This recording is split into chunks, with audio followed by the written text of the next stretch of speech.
زلیخا نے کہا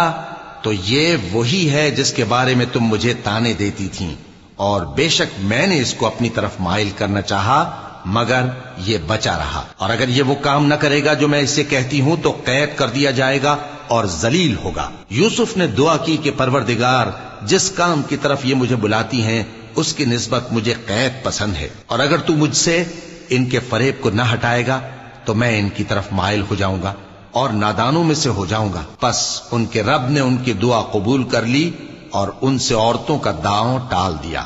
بے شک وہی تو سننے والا ہے، جاننے والا ہے۔